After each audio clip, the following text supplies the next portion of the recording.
Hello and welcome to another awesome video on the Disabled Explorer YouTube channel and all the other platforms that I share this on. Hope everyone's having a great Tuesday afternoon. I apologize for not being here yesterday. I had a medical appointment. I was receiving my first how I don't know how many uh Prolia bone strengthening shot, but it wasn't really Prolia. It was a new medication called, new drug called um, Jubbonti. It's helps strengthen the bones for 6 months. So every 6 months, I'd be getting a shot of Jubbonti from now on. It didn't hurt that much. Anyway, I'm back. I'm safe. I'm great. I'm in great shape. Didn't hurt much. And I'm here and I will do a bunch of pro wrestling TV reviews because I missed previewing Raw yesterday. So I will review it today. And the next 2 days, I will not be able to be doing a video as I'll be busy.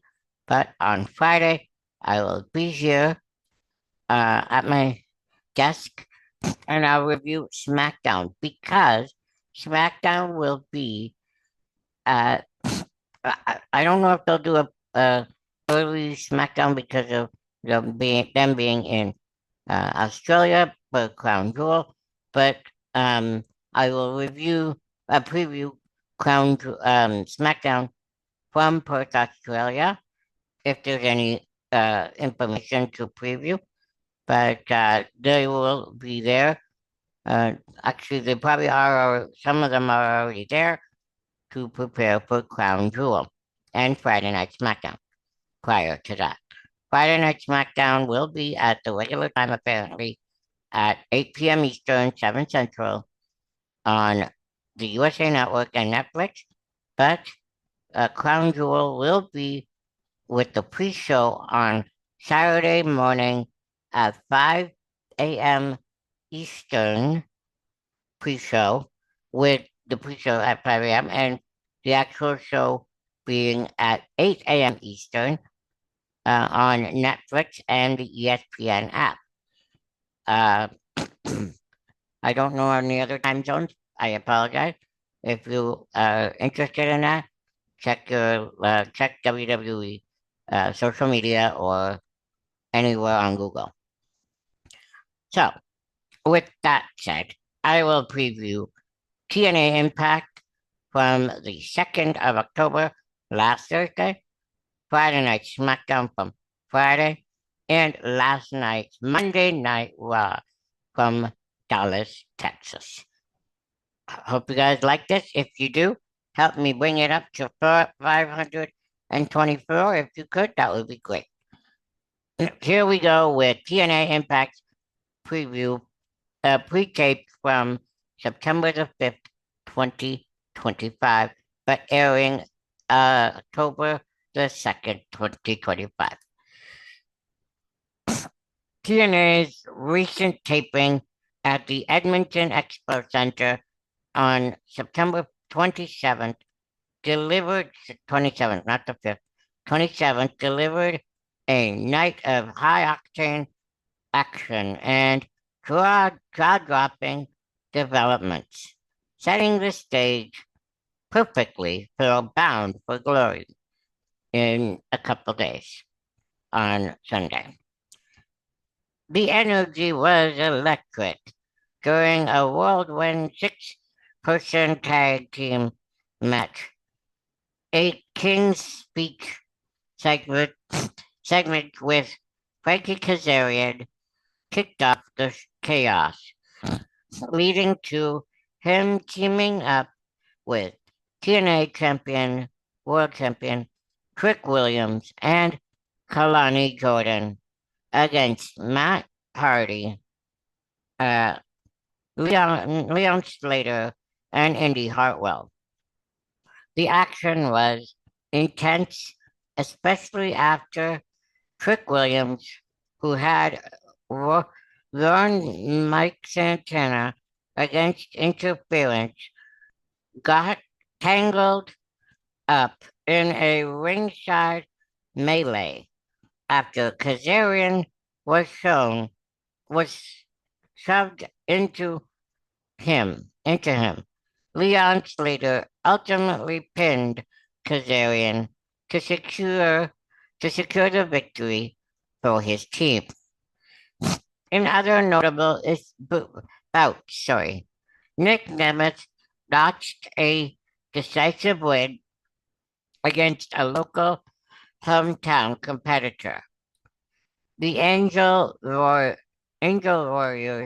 dominated, picking up a victory over local talent Ava Lawless and Kat Van Hayes. Backed by the system, Alicia Edwards defeated Tasha Steeles, who had Order 4 in her corner. In the night's biggest shocker, the Inspiration, aka the Iconics in WWE, defeated the Elegance brand to become the new TNA Knockouts Tag Team Champions. With new champions crowned and escalating cross-brand drama unfolding, sorry, my nose, sorry about that. TNA's roster tensions visibly heated. I'll repeat that. TNA's roster tensions visibly heated up as the promotion sped toward the next major event. One of the next major events with TNA and NXT will be tonight's showdown at NXT in Florida, which I will probably recap on Friday because I like the mix of the two, TNA and NXT. So I will probably cover that on Friday and during my videos. And I'll probably cover what happened on TNA that night, the night before also. I hope I wasn't too blabby, but if you guys like part of the video, leave a comment or like and subscribe. It would mean a lot to me and help me bring up my count to 500 and 500 or more. That would be great. Now, to NXT. What were your thoughts on last night's TNA direction following these massive title changes and the drama surrounding Trick Williams and Mike Santana? Let me know in the comments. I apologize for repeating myself. Let me know in the comments in the comment section below. Next, I'm going to do SmackDown review. I apologize for getting all mixed up today, but now I'm going to do SmackDown review for the 3rd of October, Friday. In a dramatic night of action from the Heritage Bank Center in Cincinnati, the October 3rd edition of SmackDown delivered high-stakes title defense and a shocking match main event twist. Main event mayhem. The night's focus was the massive tag team main event. Undisputed WWE champion Cody Rhodes and the Viper Randy Orton took on the Vision, the unpredictable badass Braun Breaker and Big Bronson Reed. The action began with a calculated interruption by Paul Heyman who joined who, joined by Baker and Reed, directly addressed Thornton, planting seeds of doubt about his partnership with Rhodes. Heyman's prophecy suggested a loss would fracture the champions. The chaotic match saw tables broken and bodies battered, but the decisive moments came when Seth freaking Rollins emerged ringside. Rollins stunningly delivered a blackout curb stomp to Randy Orton, leaving him vulnerable for Bronson Reed's massive tsunami splash. The Vision secured the massive victory, proving Heyman's predictions disturbingly accurate. The show closed with Cody Rhodes getting the last laugh, hitting a crossroads on Rollins as the chaos culminated. But that's not all that happened on Friday Night SmackDown. Zayn defends, Priest strikes in a highly anticipated WWE United States Championship Open Challenge. Champion Sami Zayn stood ready, though Carmelo Hayes attempted to answer the challenge. He was brutally taken out on the stage by a returning The Miz. Seizing the moment, Aleister Black accepted the challenge, leading to a grueling physical contest. The match ended when a timely distraction from Damian Priest allowed Zayn to hit a haluva kick, followed by a Blue Thunder Bomb for the pinfall, retaining his title.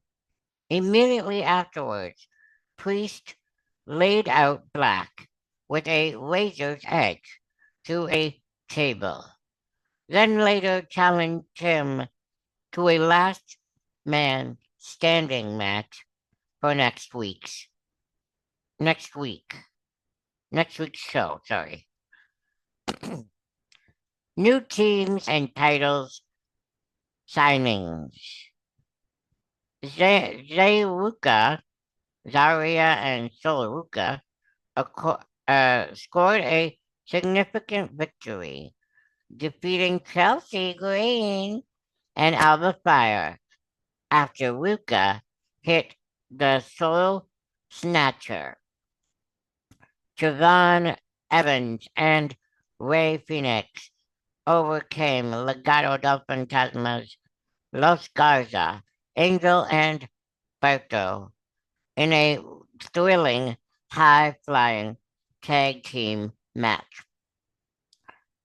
The Women's Crown Jewel Championship contract signing between Tiffany Stratton and La Primera, Stephanie Vaquer, was interrupted by Julia when Julia attacked Stratton, quickly followed by an appearance from Kiana James, who pitched a business alliance to Vaquer. The groundwork has been laid, and for a monumental episode next week from Perth, Australia, which will feature a last man standing match, a tag team championship bout, and a blockbuster women's tag match. The road to the next premium live event just got a whole lot more interesting. I hope you guys like that SmackDown review. SmackDown again will air at 5 p.m. at 8 p.m. Eastern on Friday on the USA Network and Netflix. I don't think it has a live start time because Australia is like 24 hours ahead of us. So I don't know if they have a special start time in the US or Canada for it to be live. Next, I'm gonna do Raw Go Home show for Crown Jewel. Raw Go Home Chaos reigns as legends return and rivalries ignite.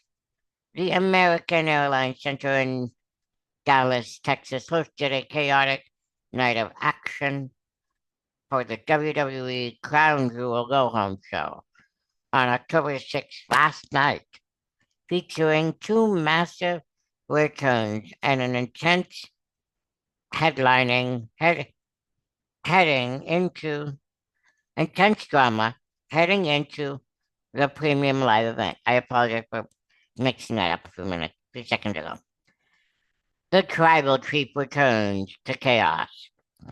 The OTC run, Roman Reigns kicked off the show, but his address was swiftly interrupted by Bronson Reed and Paul Heyman.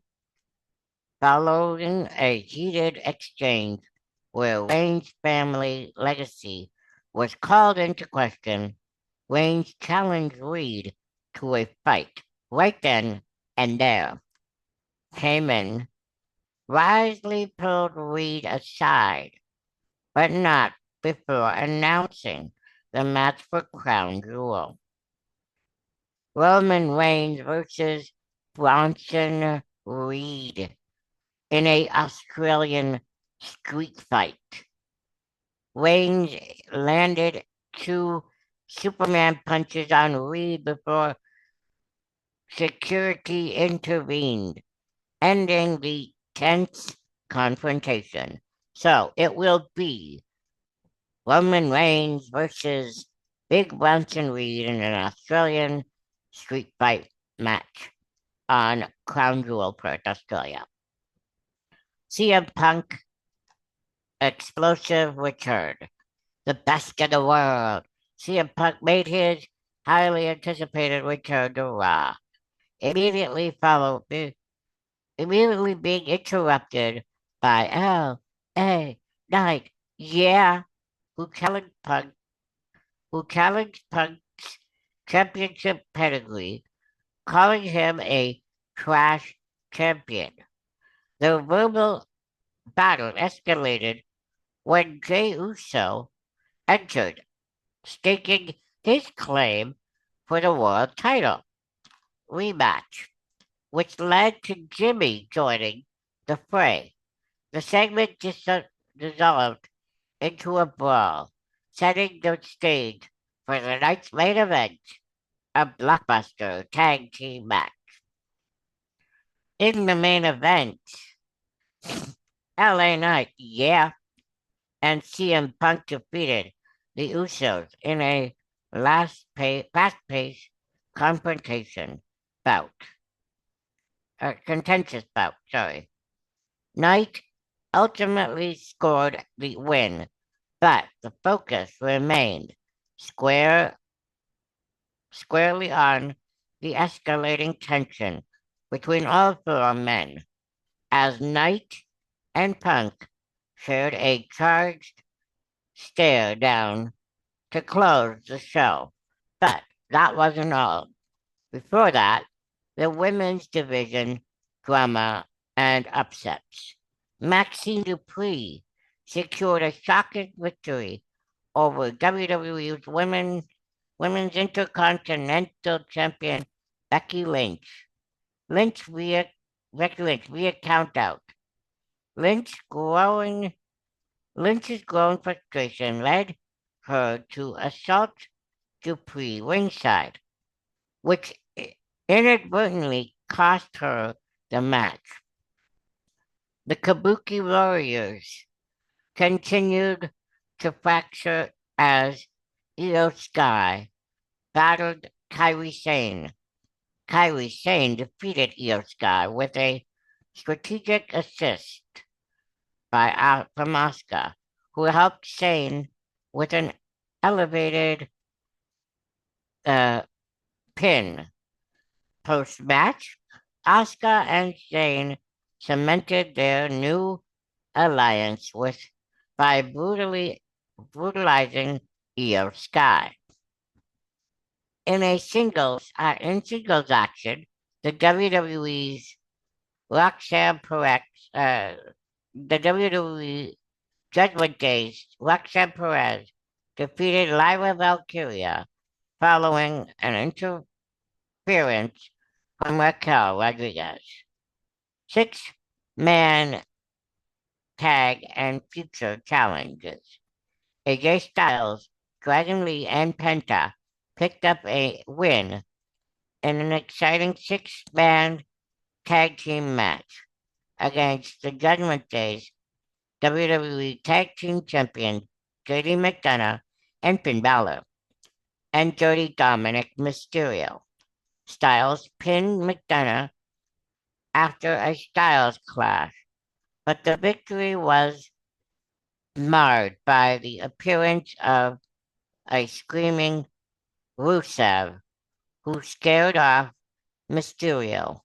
The win gave Styles confidence heading into his match with John Cena at Crown Jewel. The evening set the stage for a massive episode next week in Perth, Australia. I apologize for this is getting long, but I'm almost done. Which will feature Dominic Mysterio defending his Intercontinental title against Penta and a women's tag team match with Roxanne Perez and Raquel Rodriguez versus Bailey and Lyra Valkyria. What is your biggest takeaway from the Crown Jewel Go Home show? Leave a comment in the comment section below and help me bring my count up from 424 or 23 to 526 or whatever. The sky's the limit. If that would be greatly appreciated. Again, I apologize for the mumbling and for the nose stuff. I got my nose plugged a little bit, but please don't hold that against me. That would be greatly appreciated. I I won't be here for the next 2 days, but I will probably be back here on Friday, and I'll shoot a video with TNA results, NXT results, and uh, WWE SmackDown preview. Sorry. Until then, hope you guys have a great week, and as I always say, keep on smiling. Bye-bye.